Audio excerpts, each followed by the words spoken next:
Hello and welcome to Wehry Dads. I'm your host, Pete Wehry, with my co-host. I am the co-host, Dad. I just want to do something different. You accomplished that. Well Thank done. you. Thank you. Today's episode is brought to you by Walgreens emails, which I'm so thankful for because I wouldn't know that I need a flu shot. I just got a Walgreens email saying, hey, don't forget to get a flu shot, which I'm not here to say you shouldn't or you should. Okay, it's not any different than other areas we've discussed in this world today. But Walgreens email sponsoring today's introduction, Shatner the musical. I just never got a flu shot. I just got the flu, or I didn't get the flu. That's fair. You've never gotten a flu shot? I don't think I have. Huh? I never want. Maybe I did when I was younger. My parents made me get one, but I don't know. But if I wouldn't know to get one if it wasn't for Walgreens. As we mentioned last week, Yeah, we're talking about change in parenting. Because I don't. Did you ever get a flu shot? Yeah, I have. Was it when you were in our home? No. Things change when you become a parent.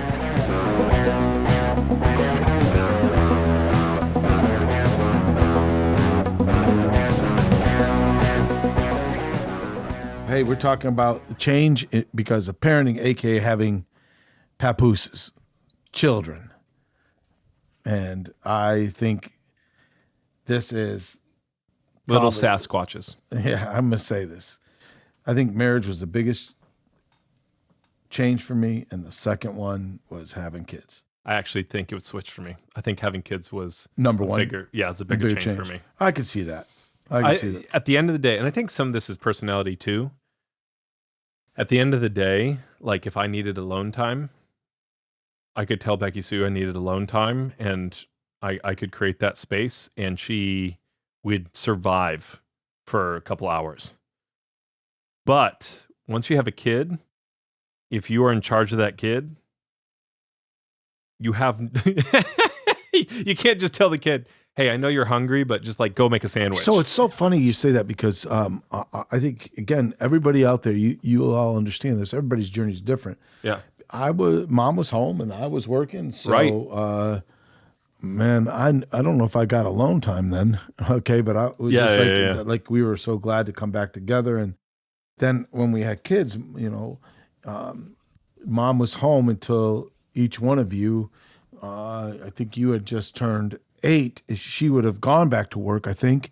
But that's when she was blessed to have the opportunity to have Drew. And then when Drew got to be 6 or 7, and there's a whole long story there, but that's when she went back to work. So there was this, I didn't feel the weight. I think you feel much more weight with the kids because of the way your family operates. Because you both work and you work from home. So folks, we're well aware, first of all, that we will see things from a different paradigm here, not because one's right or wrong, it's just different. And I think there's value in that. Yeah, really big time value. In fact, that's why you should listen. Like you're getting a full gamut here. But the second thing I want to say is that the number one thing I think that I forgot, and you got to remember, folks, there's 8 years between PJ and Drew. And when Lisa 8 3/4. 8 3/4. When Drew came into the world, I remember laying in bed and all of a sudden around 2 a.m, hearing this crying and going, oh, I forgot about this. And then I did what every good husband does. I rolled over in the bed and pulled the blankets up because I couldn't do anything about it. Now, that is poor parenting. Do not do that. Be empathetic. Again, this is one of those things where, like, my wife and I talked about it, and she didn't want to worry about pumping, so she would just rather feed the baby in the middle of the night. I know some people are like, husband gets up and he warms a bottle of whatever. Icky. Well, if that works for you, that's fine. I think it's fair. That's something that you should negotiate with your wife, what works for you guys. Like for us, we were both of the mind that it would be better if she just stayed up, and then I handle more of the boys. So I wake up in the morning with the boys. I put them when they go to bed. This is the first change I saw, and I had some S's. Sleep. Yeah. Having children will change your sleep. Right. We are in a totally different ballgame. Like right now, folks, we live in this house in our own little in-law suite. If I want to sleep a little later, guess what? I can. Yeah. Now, I don't do it very often. It's usually Saturdays. And for us to sleep in, Lisa and I now, because we are older, we're both 60, we'll sleep into 7. I can't believe I just said that. Well, a couple times 7:30, pushing the envelope. But there are going to be, it's almost crazy to watch young adults who become parents. Life changes drastically when it comes to rest, sleep. Yeah. Schedule, your schedule. I don't even have that as an S. Oh, you that should. should be number 2. How do you feel like your schedule has changed because of the great privilege? I don't want to throw anyone under the bus. I kind of do a little bit. Yeah, so let's I'll hint at it. let's throw the bus. So I literally we were struggling for me to get out and not either watching the kids or working for 2 to 3 hours a week. Like I was like fighting for that. It didn't even happen some weeks. And then I was talking to a person who will remain unnamed, and they were a dungeon master, and they were complaining to me how busy their life was. True. And then True. And I was like, oh yeah, you're in college and you're really busy. He's like, yeah, I ran a session for I prepared for 8 hours this week for a session, and then we went for 4 hours, and then we looked at each other like, we should do this again tomorrow. And so then I took another 8 hours, prepared for the session the next day, and I did another 4 hours. Don't tell me this. And I was like, you're very busy, obviously. Oh, the stress you're feeling there. But that's just, I understand, and for him that is busy, but that is like, that's an enormous amount of freedom. Just be like, I'm going to take the next 12 hours and do an extra D&D session. But I remember I did that in, I thought I was so busy. I did that in college.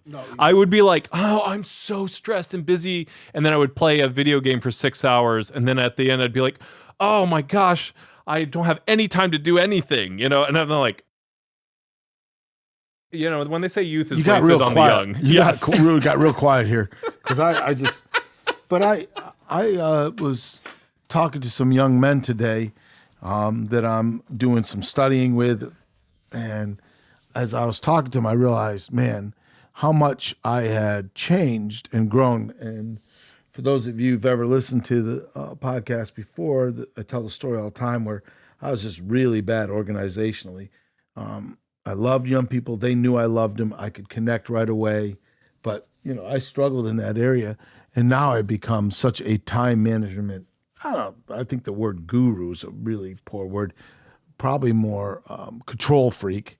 But yeah, you look back and when you have kids, sleep and schedule. And folks, don't be afraid of that. And don't say, I don't want to have kids because I want to sleep and I want to schedule, because there's a sweetness in having kids. I just want to go back real quick before you talk about the sweetness, because I think that one... You don't think that's important, the sweetness? No, I was going to say that's super important. But the scheduling thing, and I have felt this, and I've talked to other parents who have felt this and who have conquered it and fallen back, and you go back and forth.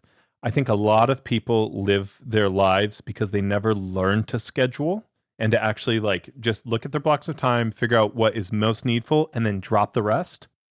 So what they have is this cloud of things they need to do, and they don't know what's important, what's not. And they don't get any of it done almost because go ahead. And so, but what I see a lot, and whenever I see people really stressed when they're parenting, and when I'm really stressed, the difference is that, and you're going to have to do a little bit of this as a parent, but the difference between being stressed and not stressed as a parent is if you spend the whole day reacting.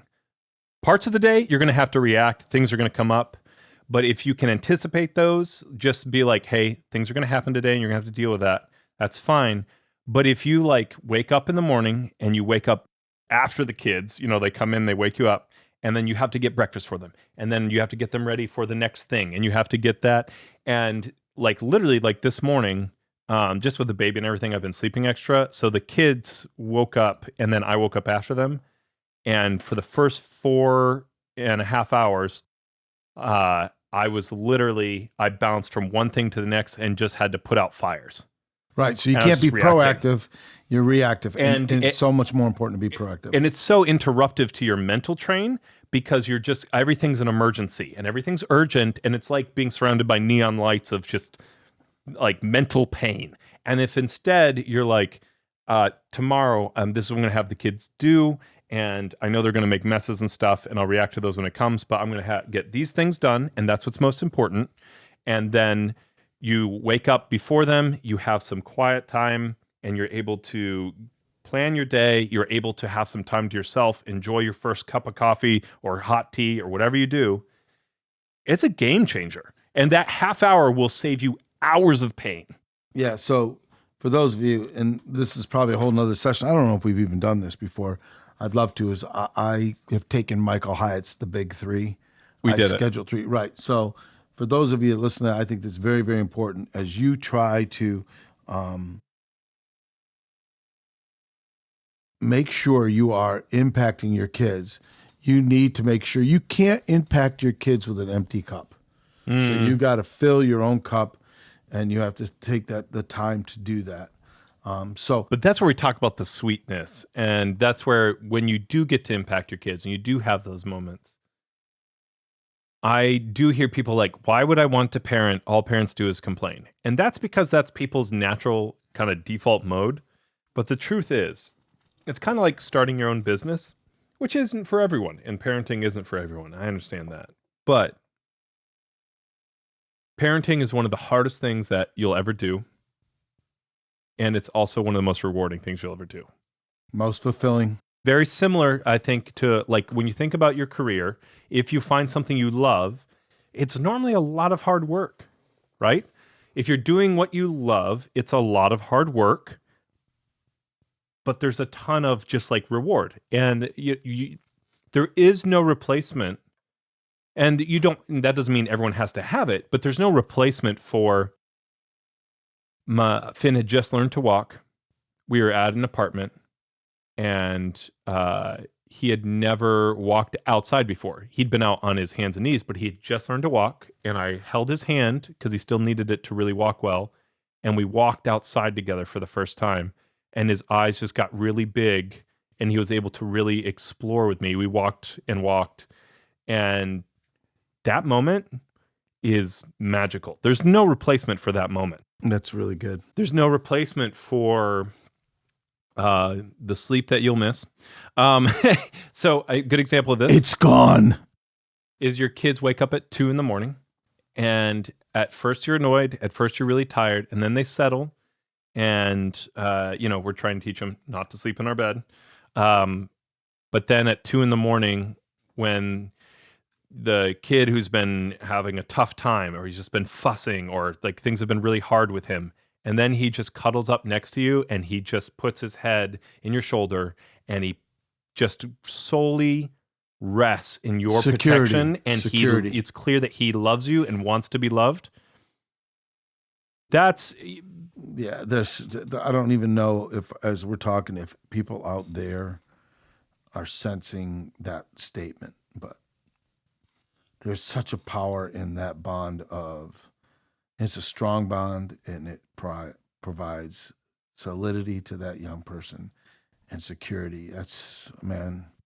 And it's the work of many small moments over many years and having a long game picture, because the end result is the kind of beautiful friendship that like even you and I have. That's something beautiful. I look forward to. Yeah. I mean, this is the reason we're doing the podcast is, folks, I'm just going to throw this out. So, the reason we're doing the podcast is because we want to impact others for the kingdom, but we want to continue to grow together as a father and son. There is a picture of PJ in the Hartford Courant that I will never forget. Yeah. So for those of you who don't know, the Hartford Courant is the biggest newspaper in Connecticut. It is the big bad boy. And PJ went to the library with his mom, and it's a West Hartford library, which is a really neat library. It was really good. And there's a picture of him sitting on his mom's lap reading. And there was this illumination, and he had a big smile, and it's who he's become. For those of you who don't know, this is, yeah, actually, if you don't know, please stop. I don't know, should we ever give our address on a podcast? I wouldn't just spread spew that. it. Yeah, But if you came here, there are landmines of books hither and thither throughout our whole house. Tripwires. And the truth is, folks, it's my fault because I'm a reader too. And so it's so strong. And to see his face, just as he said about Finn, to see his face in that picture of, I'm learning. And so, yes, you'll lose sleep. And yes, your schedule will sometimes go awry. And there'll be more recognition of selfishness. But the sweet moments are, take it and blow those right out of the water. PJ, you've just had another change, though. Okay? You've got 2 boys. Finn, 7 years old. Søren's turning 5. Big day this week because we're going to celebrate what he's going to become a little man. And then, but tell us even the emotions of having Frankie in the last week. Man, I'm still processing that. Yeah, I think that's fair. There's it's a different relationship between you and your boys, and you and your girl. There's an extra element of protectiveness, and there's an extra element of sweetness. And maybe she will grow up and she will punch me in the gut. No, and never. Other places. This is, you see this little girl, it's impossible to fathom very unlikely. that. Søren wants to wrestle. Søren wants to punch me. Finn likes to snuggle, but he's still like, sometimes he wants to do karate and all those things. And I know Frankie will want to do Finn, give me a hug. No, I don't want to. He'll say that. Yeah. And it's just, I'll be honest, I don't have all the answers on that. And I don't, then how can we even do a podcast if we don't have the answers? I have cheap answers I've heard from other people, but I haven't felt those, and I don't know if they're true. And so you could go find those answers elsewhere. I know other people are probably thinking of those answers right now, and I'm willing to see if they pan out. But at this point, it's what I talked about. Like I'm just passing through this giant wall of fog into clarity on the other side of like, what does it mean to be a girl dad? And there's a difference. And you know what? Well, about 6 months from now, maybe we can give a whole nother podcast on raising different type of children, boys, girls, as well as age differences and stuff. Because here's the truth. But yeah, and definitely in 6 months, I'll know everything there is to know about parenting girls. Well, and grandparenting, because I'm getting a full focus view every day. Exactly. All right. I hope that people have seen that we care about you. We want to help you as you navigate different changes. And as you are out there, if you're married and you have children, you know that this is going to be something you're going to have to walk through. And yes, as we said, there's going to be changes. There won't be as much silence in the house. You're definitely going to have some schedule issues, and you're going to be sleep deprived. But there is a sweetness and a gift in having children. Navigate it well, folks. Grateful for you. Thanks, Dad. Love you. Love you too.